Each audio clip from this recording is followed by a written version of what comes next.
اب مسئلہ ہے کہ موزے یا جرابوں پر مسح کرنا۔ میرے بھائی پہلے تو یہ مسئلہ سمجھیں کہ جرابوں پر مسئلے میں اختلاف ہے۔ فقہا احناف کو ماننے والے وہ جرابوں پر، جو کپڑے کی جرابیں ہیں ان پر مسح کے قائل نہیں، لیکن علماء عرب علماء اہل حدیث جو جرابیں کپڑے کی ہیں وہ بھی اس سے بھی مسح کیا جا سکتا ہے۔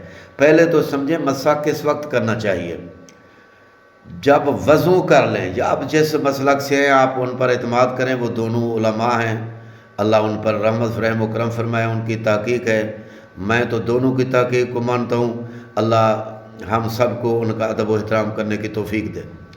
پہلی بات تو یہ ہے کہ جب بھی وضو کر کے جرابیں پہنے یا موزے پہنے، بغیر وضو کے پہنیں گے تو مسح نہیں ہو سکتا۔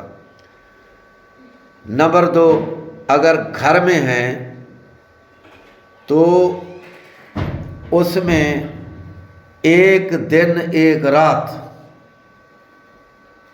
آپ یاد رکھیں، ایک دن ایک رات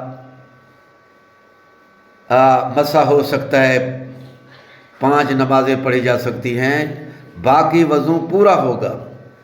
جب آپ جرابیں پہنی ہوئی ہیں، جرابیں موٹی ہوں، اہل حدیث کے نزدیک، علماء احناف کے نزدیک جرابوں پر مسح نہیں ہوتا، تو اس وقت آپ باقی وضو پورا کریں گے، جرابوں پر گیلا ہاتھ پھیر لیں گے۔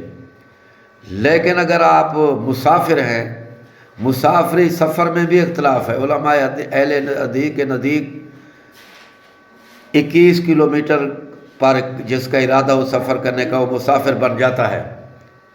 علماء احناف کے نزدیک 80 کلومیٹر، 70 سے اوپر کلومیٹر کرنے والا مسافر ہوتا ہے۔ مسافر آدمی موضوع پر، جرابوں پر 3 دن تک،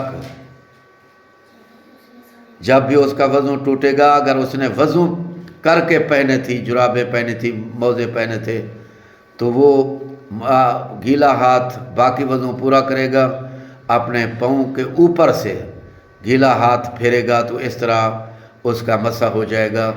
یہ مسئلہ اختلافی صرف قائل دونوں ہیں، دونوں کے نزدیک یہ چیزیں اللہ کی نعمت ہیں۔ یہ موزے جو چمڑے کے ہوں، علماء اہل احناف کے نزدیک موزے چمڑے کے ہوں تو مسح ہو سکتا ہے۔ علماء اہل حدیث اور علماء عرب کے نزدیک اگرچہ جرابیں ہوں، کپڑے کی ہوں، ان پر بھی ہو سکتا ہے۔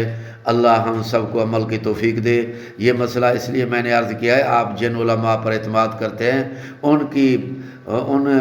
وہ سارے صحیح ہیں، ان کی تحقیق صحیح ہے، اس میں جھگڑنے کی ضرورت نہیں، سب کے پاس دلائل ہے۔ اللہ ان پر، آپ پر، ہم سب پر رحم و کرم فرمائے، آمین ثم